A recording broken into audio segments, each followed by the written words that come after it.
Good morning students. आज हम लोग बात करेंगे बेटा पूर्ण आंतरिक परावर्तन की। देखिए यहाँ से आपके पूर्ण आंतरिक परावर्तन से जो क्वेश्चन पुटअप होते हैं वो छोटा सा एक क्वेश्चन पुटअप होता है और 2-3 वैरायटी के आपसे क्वेश्चन पूछता है आपके बोर्ड एग्जाम में। अब देखिए बेटा यहाँ से क्वेश्चन होते क्या क्या है। पहला होता है आपका पूर्ण आंतरिक परावर्तन को परिभाषित कीजिए। एक टाइप से क्वेश्चन पूछ सकता है आपको कि पूर्ण आंतरिक परावर्तन की घटना में क्रांतिक कोण को समझाइए। एक आपका क्वेश्चन पूछ सकता है कि पूर्ण आंतरिक परावर्तन की घटना के लिए आवश्यक शर्तें बताइए।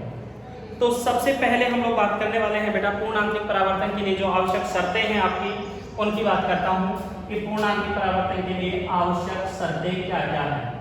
तो मैं यहाँ पर बात करता हूं आवश्यक शर्तें। देखिए बेटा यहाँ पर पूर्ण आंतरिक परावर्तन की घटना के लिए दो महत्वपूर्ण आवश्यक शर्तें होती हैं और अगर दोनों शर्तें पूर्ण नहीं होती हैं तो पूर्ण आंतरिक परावर्तन की घटना संभव नहीं होगी। तो पहली जो शर्त है आपकी, सबसे पहली शर्त है वो ये है कि प्रकाश किरण सघन माध्यम से विरल माध्यम में गमन करनी चाहिए। सघन से कहां जानी चाहिए? सघन माध्यम से विरल माध्यम में गमन करनी चाहिए। और दूसरी जो शर्त है वो ये है कि आपतन कोण का मान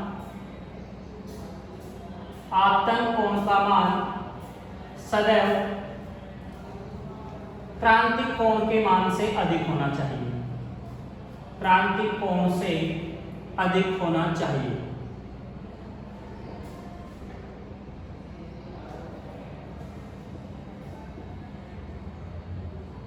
यानी कि बेटा आपतन कोण अगर मैं बोलूं आई और क्रांतिक कोण को हम लोग दर्शाएंगे IC से, तो आई का मान हमेशा IC से अधिक होना चाहिए। तो देखिए पहली शर्त आप हम लोग वापस से बोल रहे हैं कि सर प्रकाश किरण हमेशा सघन माध्यम से विरल माध्यम में जानी चाहिए। और जो दूसरी शर्त है वो ये है कि सर आपतन कोण का मान सदैव क्रांतिक कोण के मान से अधिक होना चाहिए। अगर ये दोनों शर्तें पूर्ण होती हैं तो पूर्ण आंतरिक परावर्तन की घटना होती है, अदरवाइज नहीं होगी। तो देखिए समझते हैं पहले पूर्ण आंतरिक परावर्तन को हम लोग, ठीक है, कि होता क्या है, किस प्रकार से होगा, फिर परिभाषा बताता हूँ आपको इसकी। जैसे मान लीजिए बेटा ये मैंने बोल दिया कि अब हमारे पास दो माध्यम है, दो मीडियम है। इसको मैंने बोला कि माध्यम 1 है और दूसरा मैंने बोल दिया कि यहाँ पर एक है माध्यम 2। एक माध्यम 1 हो गया और एक हो गया माध्यम 2। जैसे मान लीजिए मैंने इसको बोल दिया वायु, तो सिंपल सी बात है, एक ऐसा हो गया विरल माध्यम हो गया और दूसरे मैं बोल रहा हूँ जल, जल की तुलना में विरल होगा बेटा, है ना। दूसरा बोल दिया मैंने जल, तो जल क्या होगा आपका सघन माध्यम होगा, ठीक है। अब यहाँ पर हमने बोल दिया कि ये तो इस प्रकार से जल है, ये माध्यम आपका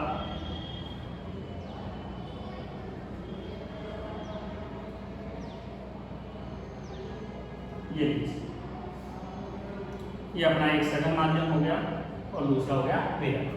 अब हमने बोला कि मान लीजिए यहाँ पर कोई प्रकाश का स्रोत है जहाँ से कोई प्रकाश किरण इस प्रकार से गमन करती है। ये मान लीजिए यहाँ पर ये है सोर्स अपना, यहाँ से एक प्रकाश किरण इस पृष्ठ पर आकर टकराती है। अब हमें पता है बेटा, और ये हो गया इस पृष्ठ का अभिलंब, ठीक है, ये हो गया आपका इस पृष्ठ का अभिलंब। तो हम लोग यहाँ पर क्या बोल रहे हैं कि सर अभिलंब और आपतित प्रकाश किरण के बीच के कोण को हम लोग बोलते हैं आपतन कोण। तो हमने बोल दिया कि सर ये हो गया अपना कोण आई हो गया, सॉरी IC आपतन कोण। अब यहाँ पर आप एक बात देखिए बेटा कि जब भी कोई प्रकाश किरण सघन माध्यम से विरल माध्यम में जाती है तो वह अभिलंब से दूर हट जाती है। अर्थात यह प्रकाश किरण अभिलंब से दूर हट जाएगी, यानी सीधी जानी चाहिए थी लेकिन ये अभिलंब से दूर हट जाती है और ये आपका अपवर्तन कोण हो जाता है। कितना? अब यहाँ पर देखिए ये पहली घटना हो गई, इसी में अपन 2-3 घटनाओं का जिक्र करते हैं। अब मैंने क्या किया, आपतन कोण का मान बढ़ाता हूँ। जैसे जैसे बेटा आपतन कोण का मान बढ़ाऊंगा तो अपवर्तन कोण का मान भी क्या होगा, बढ़ेगा आपका, ठीक है। तो यहाँ पर जैसे मान लीजिए कि यहाँ पर कोई प्रकाश किरण आपतित होती है, ठीक है, यहीं से आपतित करवा देता हूँ इसी स्रोत से।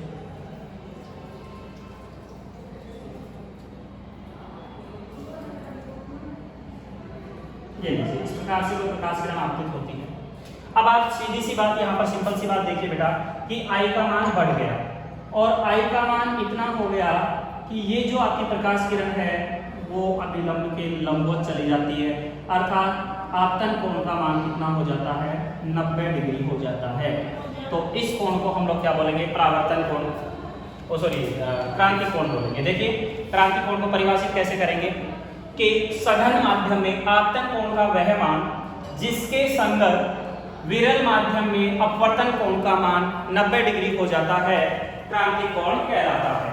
क्या बोलेंगे, इस सघन माध्यम में आपतन कोण का वह मान जिसके संगत विरल माध्यम में अपवर्तन कोण का मान 90 डिग्री हो जाता है, क्या कहलाता है, क्रांति कोण कहलाता है। ठीक है।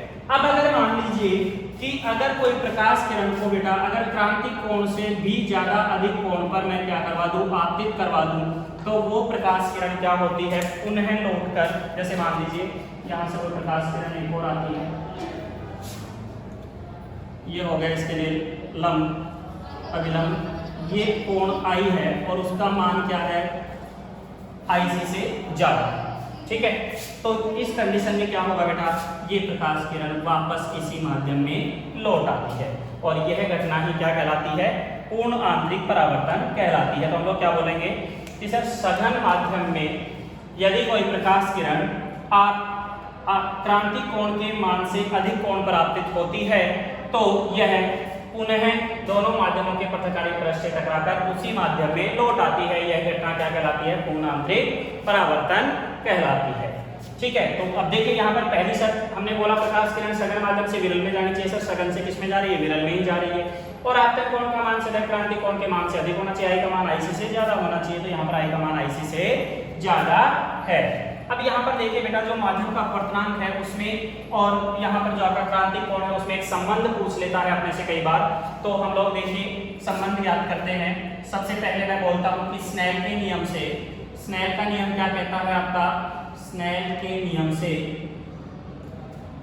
स्नेल का नियम आपका कहता है कि सर साइन I बटा साइन R बराबर होता है μ12। लेकिन यहाँ पर अगर मैं लगाऊं तो क्या हो जाएगा, 1/μ12 हो जाएगा। क्यों, क्योंकि प्रकाश किरण माध्यम 2 से माध्यम 1 की ओर जा रही है। हम लोग बोलेंगे माध्यम 2 का माध्यम 1 के सापेक्ष अपवर्तन क्या हो जाएगा, व्युत्क्रम हो जाएगा। क्या इसी को मैं बोल सकता हूँ μ21, ऐसे बोल सकता हूँ क्योंकि 1/μ12 होता है μ21। ठीक है। अब यहाँ पर देखिए जब I बराबर कितना है, IC है, जब आपतन कोण का मान क्रांति कोण के मान के बराबर है तो अपवर्तन कोण का मान कितना है बेटा, R का मान कितना है, 90 डिग्री। तो R का मान कितना है, 90 डिग्री। तो यहाँ से देखिए कितना हो जाएगा, साइन IC बटा साइन 90 डिग्री बराबर हो जाएगा 1/μ12। साइन 90 का मान कितना होता है, 1। तो साइन IC यहाँ से हो जाएगा आपका साइन IC बराबर 1/μ12।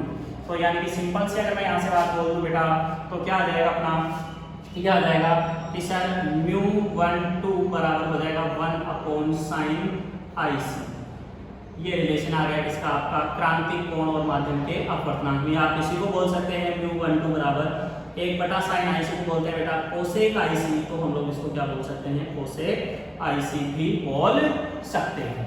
ठीक है। तो देखिए यहाँ पर आपको 2-3 बातें सीखने को मिलती हैं। क्या क्या, पहला हम लोग बोलेंगे कि सर पूर्ण आंतरिक परावर्तन की आवश्यक शर्त क्या है, दूसरा हम लोग पूर्ण आंतरिक परावर्तन की परिभाषा, तीसरी क्रांति कोण की परिभाषा और चौथा कि माध्यम के अपवर्तनांक और क्रांति कोण में संबंध क्या होगा, ये हमसे ज्ञात करवा देता है। ठीक है। अब आगे बेटा हम लोग कुछ प्रकृति में कुछ पूर्ण आंतरिक परावर्तन पर आधारित घटनाएं हैं उनकी बात करते हैं 1 बाय 1 करके कि सर प्रकृति में क्या क्या होती है पूर्ण आंतरिक परावर्तन की घटनाएं और किस प्रकार से होती हैं। देखिए हम लोग उनके बारे में चर्चा करते हैं। ठीक है।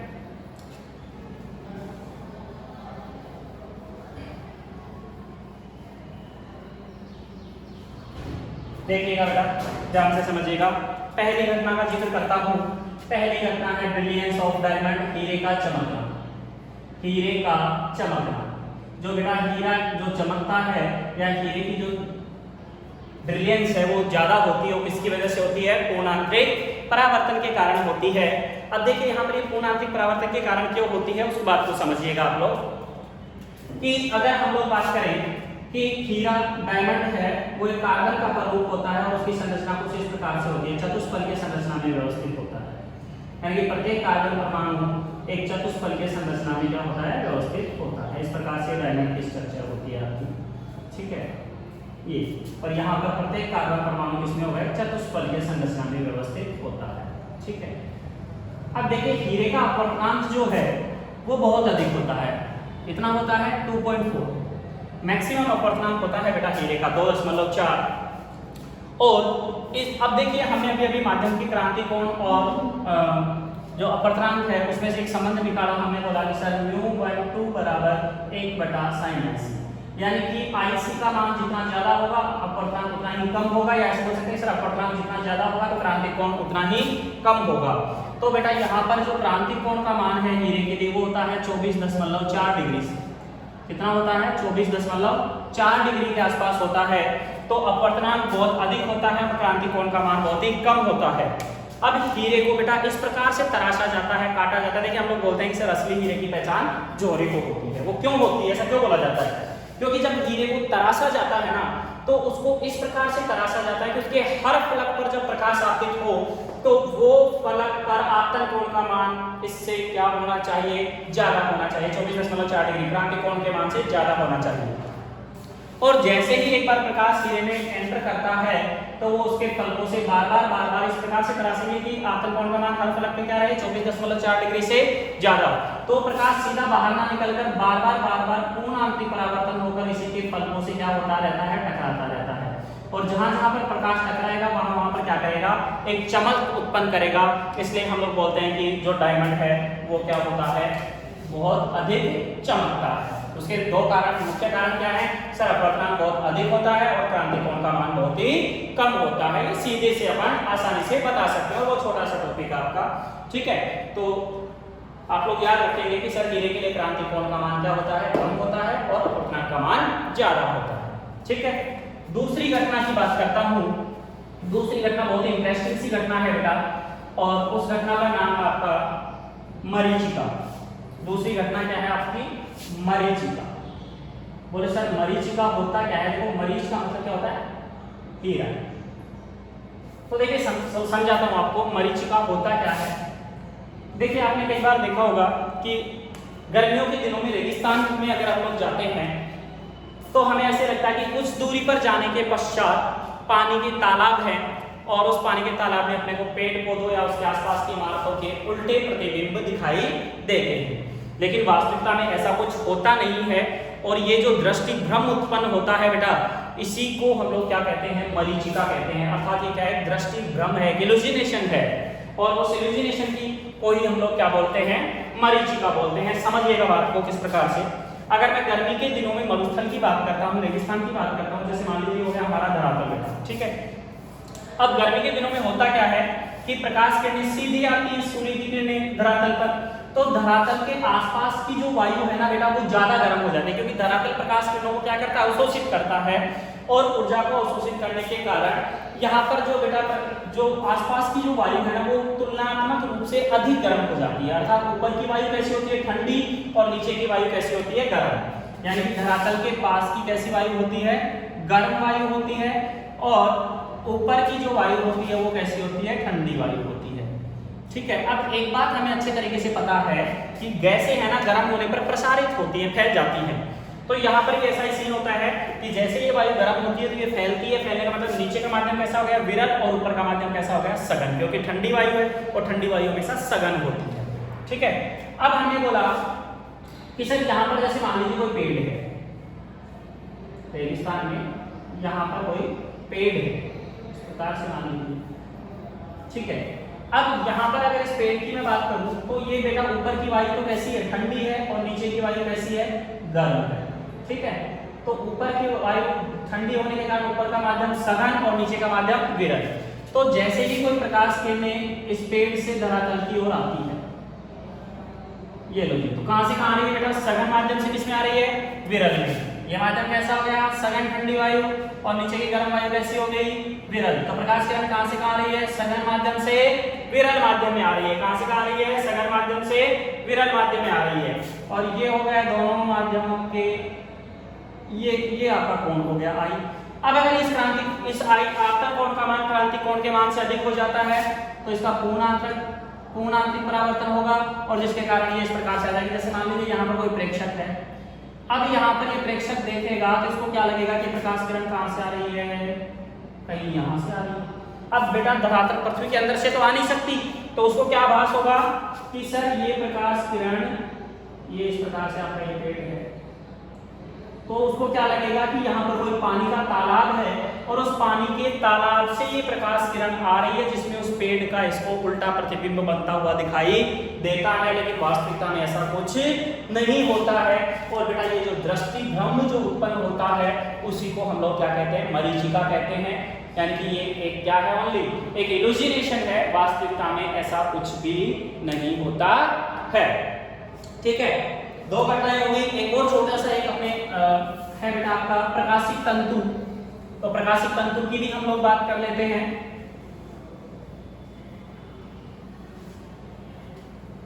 देखिए प्रकाशिक तंतु क्या होता है, समझिएगा।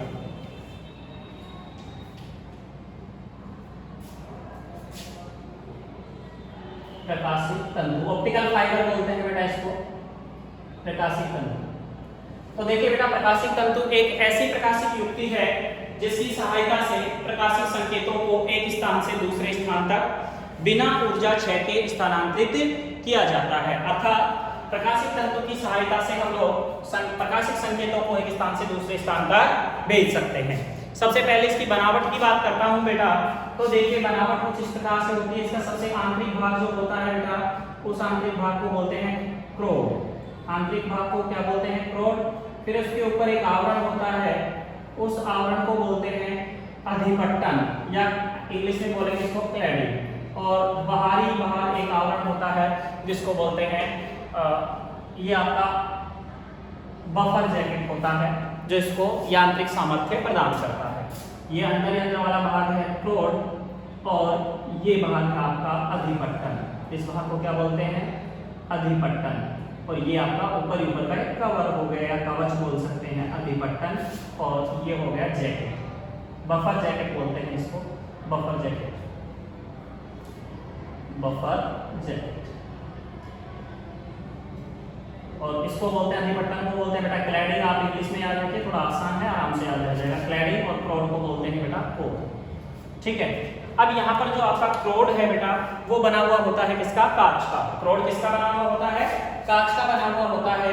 उच्च गुणवत्ता वाले कांच या आजकल प्लास्टिक का भी आने लगे फाइबर्स, तो प्लास्टिक का बना हुआ होता है। और अधिपट्टन भी कांच या प्लास्टिक का बना होता है। बोले सर दोनों में फर्क क्या है। जैसे मान लीजिए क्रोड का अपवर्तनांक तो है μ1 और क्रोड का अपवर्तनांक है μ2। तो यहाँ पर हमेशा ध्यान रखिए कि जो क्रोड है उसका अपवर्तनांक हमेशा अधिपट्टन के अपवर्तनांक से क्या होता है, अधिक होता है। अर्थात क्रोड कैसा होगा, सघन, और अधिपट्टन कैसा होगा, विरल।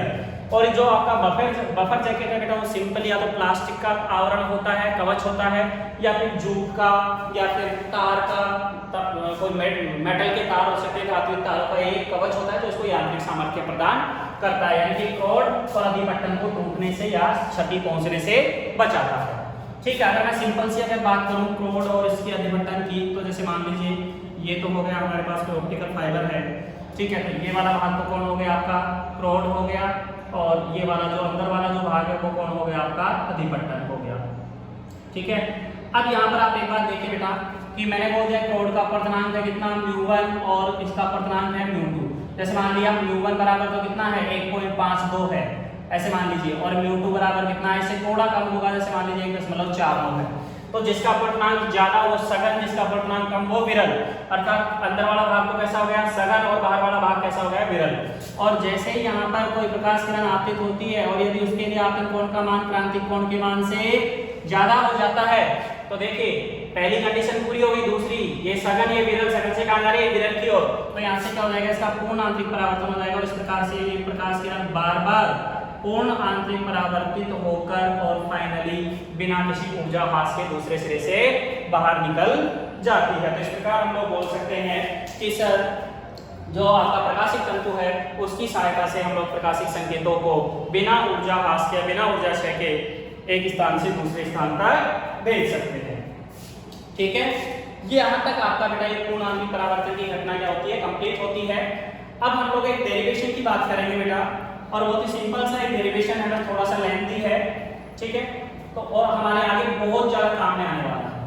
तो हम लोग आज बात करेंगे गोलीय पृष्ठों द्वारा अपवर्तन की।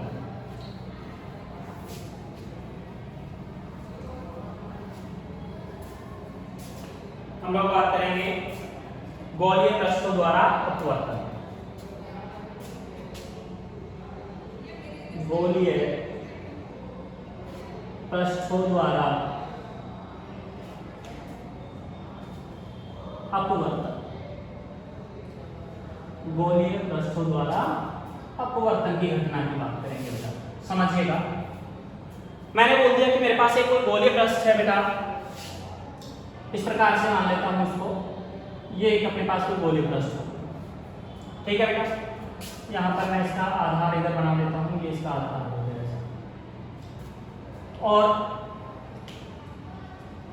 ध्यान से समझिएगा, यहां पर मैंने बोल दिया बेटा कि ये हो गया इसका मुख्य अक्ष।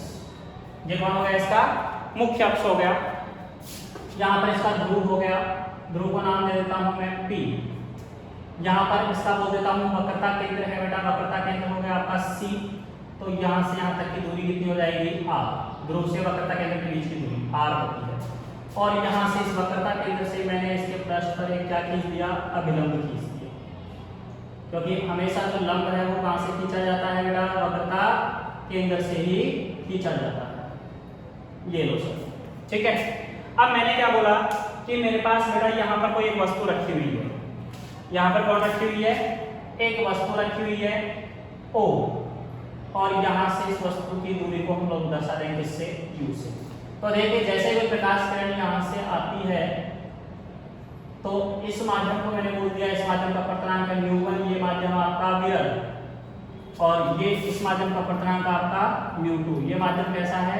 सघन। यानी कि अगर मैं शॉर्ट में बोलूँ तो μ2 बड़ा है किससे?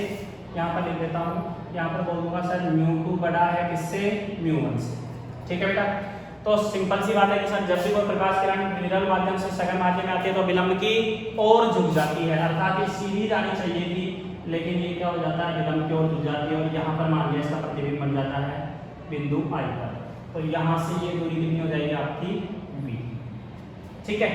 अब यहाँ पर देखिए ये अभिलंब और आपतित प्रकाश किरण के बीच का कोण आपतन कोण I, और ये अभिलंब और अपवर्तित प्रकाश किरण के बीच का कोण R, ठीक है। अब यहाँ पर देखिए बेटा मैंने क्या किया कि इस बिंदु से यहाँ सामने वाली भुजा पर एक लंब डाल दिया। ये लो, ये लंब डाल दिया, इसको मैंने नाम दे दिया बिंदु को Q। ये O P Q R, ये हो गया आपका S, और इस बिंदु को नाम देता हूं मैं T, ठीक है। ये अपना डायग्राम कंप्लीट हो गया। अब यहाँ पर देखिए बेटा कुछ एक कोण है, इन कोणों को मैं बोल देता हूँ। माना कि ये कोण आपका है अल्फा, ये कोण आपका है बीटा, और ये कोण आपका है गामा, ठीक है। अब यहाँ पर आप समझिएगा बात को। सबसे पहले मैं बात करता हूँ त्रिभुज OTC में, OTC में, त्रिभुज OTC में मैं अलग से बना देता हूँ इस त्रिभुज को, आपके लिए ज्यादा आसानी रहेगी समझने में। OTC देखिए ये रहा, इस प्रकार से आपका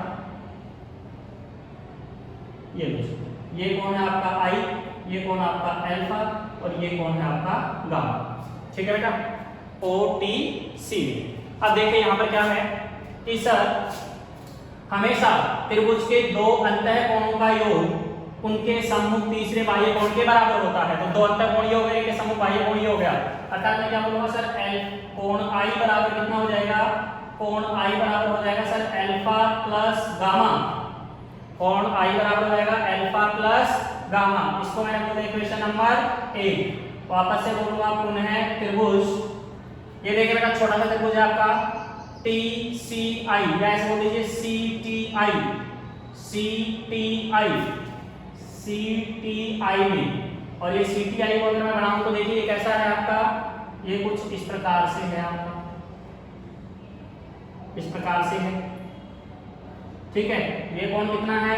गामा, ये कोण कितना है? R, और ये कोण कितना है? बीटा। तो वापस से दोनों अंतः कोणों को या उनके सम्मुख तीसरे बाह्य कोण के बराबर। तो यहाँ पर क्या हो जाएगा सर? गामा बराबर है R प्लस बीटा, यानी कि R बराबर कितना आ जाएगा बेटा? Gamma minus beta. इसको बोलते हैं इक्वेशन नंबर 2। अब देखिएगा, ध्यान से समझिएगा। मैं ले रहा हूं समकोण त्रिभुज TQO में, तो मैं क्या बोलूंगा यहाँ पर, समकोण त्रिभुज TQO में, समकोण त्रिभुज TQO में क्या हो जाएगा, tan अल्फा बराबर लंब बटा आधार, तो QT बटा OQ। तो समकोण त्रिभुज TQO में tan अल्फा बराबर लंब कितना है, QT, आधार कितना है, OQ। तो यदि अल्फा क्या है, बहुत ही अल्प है, यदि अल्फा अल्प है तो क्या हो जाएगा, tan अल्फा लगभग बराबर होगा किसके, अल्फा के। तो यहां से मैं क्या बोल दूंगा, tan अल्फा बराबर QT अपॉन OQ। से दिस इज इक्वेशन नंबर 3। ठीक है बेटा, वापस से देखिए, एक समकोण त्रिभुज आपका TQC में, या पहले TQI ले लीजिए, TQI में, तो वापस से बोलूंगा समकोण त्रिभुज TQI में, बोले क्या हो जाएगा TQI में, वापस से वही tan बीटा, और tan बीटा अल्पकोणों के लिए किसके बराबर होगा, बीटा के, बीटा बराबर कितना हो जाएगा, वही आपका QT अपॉन QI। से दिस इज इक्वेशन नंबर 4। वापस से समकोण त्रिभुज ये छोटा वाला लगा TQC, ये बड़ा त्रिभुज TQC में क्या हो जाएगा, tan गामा बराबर होगा गामा, और ये लंब कितना है, QT, और आधार कितना है, QC। तो कितना हो जाएगा, QT अपॉन QC। से this is equation number 5। Now Snell के नियम से, स्नेल का नियम क्या कहता है बेटा, स्नेल के नियम से, स्नेल का नियम कहता है कि सर sin I बटा sin R बराबर होता है μ12, और इसी को मैं बोल सकता हूं बच्चे μ2 अपॉन μ1। μ12 को आप बोल सकते हैं μ2 अपॉन μ1। ठीक है, तो मैं क्या बोलूंगा, छोटे कोणों के लिए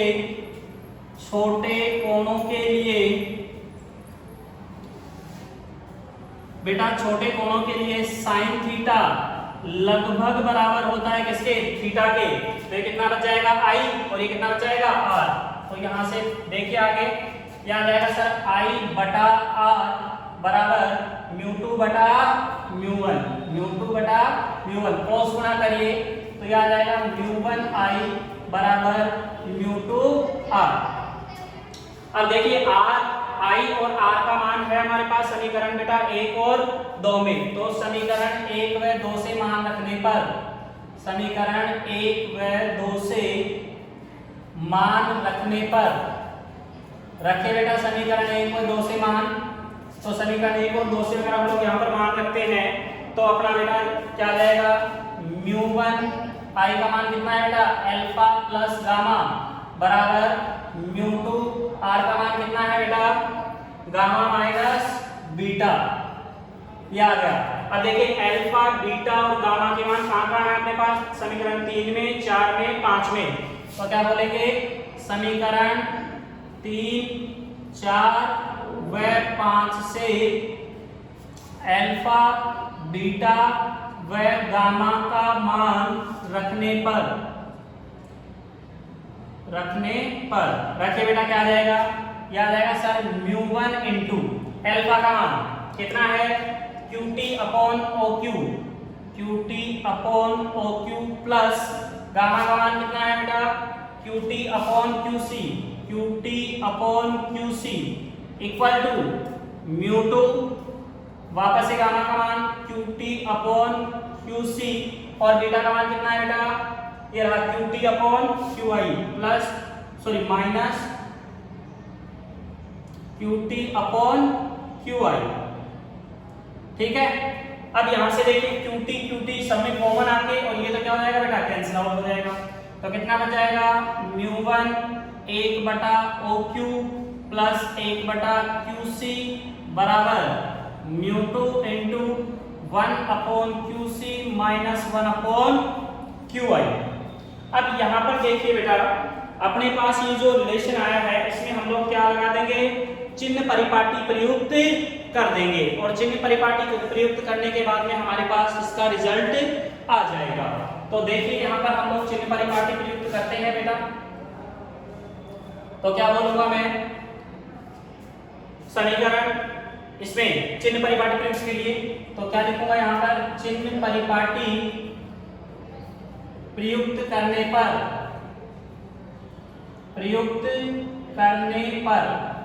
हाँ बच्चे देखिए OQ कोण है लगभग OP के बराबर है और OP कोण है -Q है क्योंकि बाईं ओर है। तो मैं बोलूंगा सर OQ बराबर है किसके, लगभग OP के, और OP कोण है आपका -U है क्योंकि ये देखिए दर्पण के किस ओर है, बाईं ओर है। दूसरा है आपका QC लगभग बराबर है किसके बेटा, PC के, और PC कोण है +R है। तो क्या बोलूंगा सर, QC लगभग बराबर है PC के और PC कोण है +R है। +R क्यों बोल रहा हूं, क्योंकि सर ये किधर है, दाईं ओर है, किस ओर है, दाईं ओर। और तीसरा है आपका QI, सॉरी ये QI है। तो QI कौन है बेटा, ये देखिए ये QI लगभग PI के बराबर है और वो कौन है, प्लस का V है। तो QI लगभग बराबर है PI के और ये कितना है आपका, प्लस का V है। ये सारी वैल्यूज बेटा आप यहाँ पर सब्स्टिट्यूट कर दीजिए, कितना आ जाएगा, देखिए यहां पर करता हूं मैं इसको हटाकर,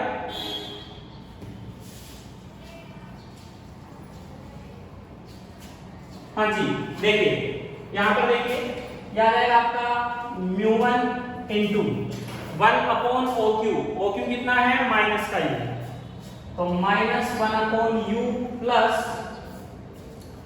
ये कौन है R प्लस का, तो कितना आ जाएगा प्लस का 1/R बराबर ये कितना है आपका 1/QC, QC की वैल्यू प्लस का R, तो कितना आ जाएगा μ2 into 1/R minus 1/QI, QI की वैल्यू कितनी है प्लस का V, तो -1/V, ये μ2 है। अंदर मल्टीप्लाई कर दीजिए, कितना आ जाएगा बेटा -μ1/U प्लस μ1/R बराबर μ2/R माइनस μ2/V। देखिए V वाले पद को इधर ले जाइए और इस R वाले पद को इधर ले जाइए, तो कितना आ जाएगा बेटा μ2/V माइनस μ1/U बराबर μ2/R माइनस μ1/R। तो यहां से कितना आ जाएगा μ2/V माइनस μ1/U बराबर μ2 माइनस μ1/R। ये आ गया बेटा गोलीय दर्पणों द्वारा अपवर्तन का सूत्र हमारे पास, ठीक है। आप यहाँ पर एक और काम कर सकते हैं, यदि मैं ये बोलूं यदि माध्यम एक वायु है, माध्यम एक ऐसा है वायु है, तो वायु का अपवर्तनांक μ1 बराबर कितना हो जाएगा 1 और μ2 बराबर मान लेता हूं कितना μ। तो यहां से देखिए μ2 की जगह तो लिख दूं μ/V माइनस ये μ1 कितना हो जाएगा 1/U बराबर μ-1/R। ये भी आप बोल सकते हैं, लेकिन ये कब बोलेंगे जब आपका माध्यम एक कैसा होगा वायु होगा। अदरवाइज आपका फॉर्मूला हमेशा क्या रहेगा सर μ2/V माइनस μ1/U बराबर μ2 माइनस μ1/R। ये आपका गोलीय पृष्ठ द्वारा अपवर्तन का फॉर्मूला आ गया है।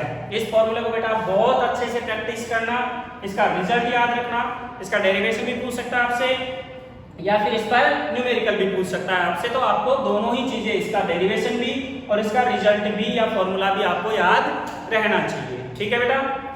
Thank you.